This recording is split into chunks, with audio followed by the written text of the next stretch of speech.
HSC 27 তোমরা যদি দ্বিতীয় বর্ষে এসেও এই 4টা ভুল করো তাহলে ভাই আমি বলবো যে আর লেখাপড়া করার দরকার নাই, কারণ লেখাপড়া করাটাই তোমার জন্য একটা লস প্রজেক্ট হবে। কারণ এই 4টা ভুল করলে তুমি কখনোই এইচএসসিতে ভালো রেজাল্ট করতে পারবে না। আর মানবিকের স্টুডেন্টদের জন্য এই 4টা ভুল খুবই কমন। এইচএসসি 25-এর যদি তোমার রেজাল্টটা দেখো, মানবিকের সবচেয়ে খারাপ করছে, প্রায় অর্ধেক ফেল করছে। এটার কারণ কি? কারণ হচ্ছে এই 4টা ভুল তারা বেশিরভাগ স্টুডেন্টই করেছে। দেখো 4টার মধ্যে প্রথমটা কি? প্রথমটা হচ্ছে মোবাইল ফোন ইউজ করা, সময় নষ্ট করা, ডিস্ট্রাক্টেড থাকা, লেখাপড়া থেকে দূরে থাকা। তুমি যখন মোবাইল ফোন ইউজ করবা, ফেসবুক রিলস, ইনস্টাগ্রাম রিলস, তারপর কি রিলেশনশিপ, এই প্রবলেম ওই প্রবলেম, এইসব নিয়ে খেলাধুলা, ঘোরাফেরা, তোমরা যারা হচ্ছে গ্রাম থেকে ঢাকা আসছো বিভিন্ন কলেজে পড়ার জন্য, ঢাকা শহর ঘোরা, এই বিভিন্ন কারণে তোমরা হচ্ছে ডিস্ট্রাক্টেড হয়ে যাও, তোমাদের লেখাপড়া থেকে তোমাদের মনটা অনেক দূরে সরে আসে। এর ফলে ডে বাই ডে তুমি লেখাপড়ায় পিছিয়ে যাও এবং ভালো রেজাল্ট করার যে পসিবিলিটি সেটা কমে যাবে। হ্যাঁ দেখো, ফার্স্ট ইয়ার তোমরা অনেক খারাপভাবে কাটাইছো। অনেকে আসছো যে হোম টাউন ছেড়ে আসছো, এই দুঃখেই হচ্ছে তোমাদের লেখাপড়া হয় নাই। অনেকে আছে ঢাকা এসে ঘোরাফেরা করছো, আজকে এখানে কালকে ওইখানে, এইভাবে হচ্ছে তোমার লেখাপড়াটা হয় নাই। এর কারণে তোমার হচ্ছে অনেক পড়া জমে গেছে, অনেক পড়া জমে গেছে। তোমরা মোবাইল ফোনে সময় কাটাইছো, রিলেশনশিপ করছিলা, প্রেম করছো, এখন হচ্ছে তোমার অনেক পড়া জমে গেছে। ফার্স্ট ইয়ারের সকল পড়া জমে গেছে। ফার্স্ট ইয়ার লম্বা একটা সময়, ফার্স্ট ইয়ারে যতটা সময় পাবা সেকেন্ড ইয়ারে কিন্তু তোমরা অতটা সময় কখনোই পাবা না। এই পড়া জমেই তাই তোমার রাখা যাবে না। তোমার এখন থেকে কি করা লাগবে? সেকেন্ড ইয়ারের পড়া তো পড়া লাগবেই, তার পাশাপাশি হচ্ছে তোমার ফার্স্ট ইয়ারের যে পড়া আছে এটা হচ্ছে তোমার মেকআপ করা লাগবে। হ্যাঁ, মেকআপ করা লাগবে। কারণ তুমি যদি ফার্স্ট ইয়ারের পড়াটা মেকআপ না করো, তুমি সেকেন্ড ইয়ারের পড়াটা ভালোভাবে বুঝবা না। ভালোভাবে না বুঝলে আলটিমেটলি হচ্ছে তোমার কলেজ লাইফটা সম্পূর্ণ বৃথা। এই জমানো পড়াটা এখন কিভাবে হচ্ছে সমাধান করা যায়? সমাধান হচ্ছে একটা টিচার রাখা বা কোনো কোর্সে থাকা।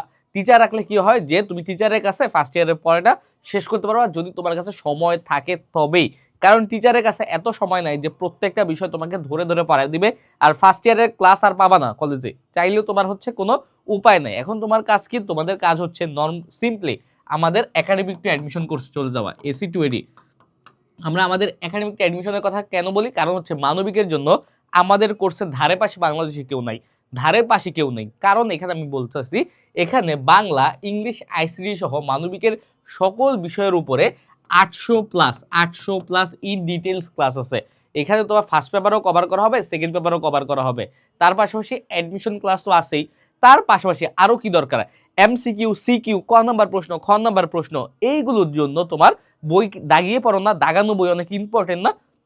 তোমাদের যেহেতু আর বেশি হাতে সময় নাই, ফার্স্ট ইয়ারের পড়াটা পুরোপুরি ব্যাকআপ করা লাগবে, এই ক্ষেত্রে তোমার হচ্ছে দাগানো বই পড়া লাগবে। আমাদের এই কোর্সের মধ্যেই তোমাদের যে কলেজের বইগুলো আছে না, বাংলা, ইংলিশ, আইসিটি সহ মানবিকের সকল বিষয়ের প্রথম পত্র আর দ্বিতীয় পত্রের 225+ অধ্যায়ের দাগানো বই দেওয়া আছে, দাগানো বই। সুতরাং দেখো, তুমি দাগানো বই পাইতেছ, এর ফলে তোমার এমসিকিউ হয়ে যাচ্ছে, সিকিউ হয়ে যাচ্ছে, ক নাম্বার প্রশ্ন, খ নাম্বার প্রশ্ন, গ ঘ চাইলেও তোমার এখান থেকেই হয়ে যাচ্ছে। কিন্তু তার পাশাপাশি তোমার এখন কনসেপ্ট ক্লিয়ার করার পরে তোমার এক্সাম দিয়ে দেখতে হবে যে তুমি আদৌ কতটুকু পারো। এর জন্য এখানে 120+ এক্সাম দেওয়া আছে।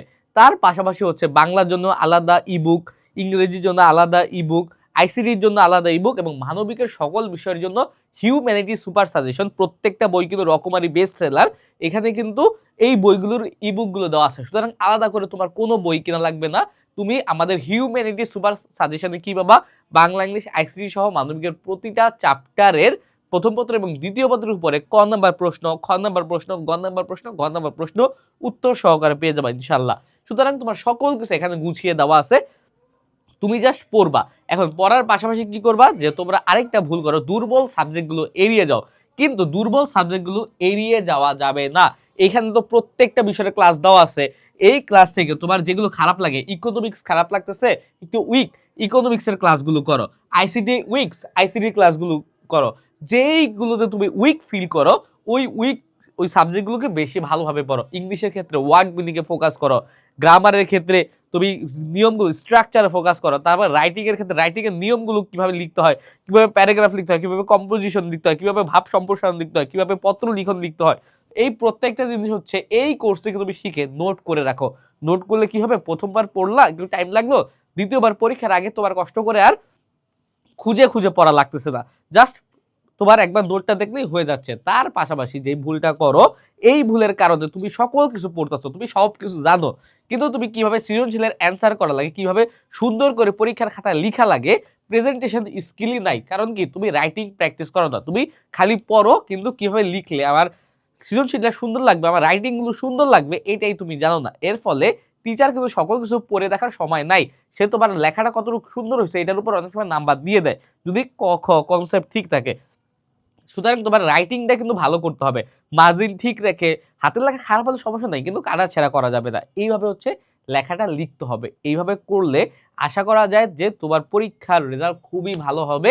আর যদি এই 4টা ভুল করো, তাহলে তুমি যতই লেখাপড়া করো, যতই টেবিলে বসে থাকো, তোমার কখনোই ভালো একটা রেজাল্ট আশা করা যায় না। তাই আমি বলবো সময় নষ্ট করবা না, লেখাপড়াই ছেড়ে দাও। আর যদি এই 4টা জিনিস মেনে লেখাপড়া করতে পারো, তাহলে অল্প লেখাপড়া করলেও তুমি একটা ভালো একটা ফিডব্যাক পাবা। ওকে, এই হচ্ছে সহজ একটা সমাধান। তোমরা একদম এই 4টা ফলো করো, আর এই 4টার সাথে আমাদের কোর্সকে রিলেট করো, দেখবা যে 4টা জিনিসই হচ্ছে সুবিধা পাবা।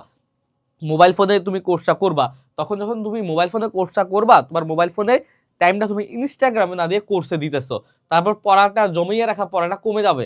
কারণ তোমার যে পড়াটা জমছে ওটা তো তুমি বুঝবা না, কোর্স থেকে বুঝে বুঝে পড়ো।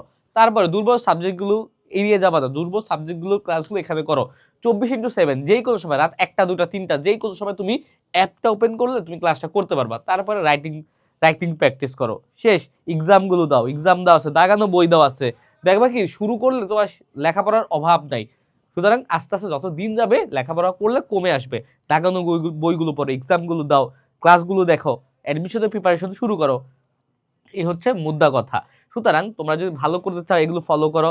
আর যদি কোনো সমস্যা থাকে আমাকে জানো, আমি চেষ্টা করবো তোমাদের সমস্যাগুলোর সমাধান করে দেওয়ার জন্য। ওকে ভাইয়া, তাহলে আবার দেখা হবে, সেই পর্যন্ত সুস্থ থাকো, ভালো থাকো। আসসালামু আলাইকুম।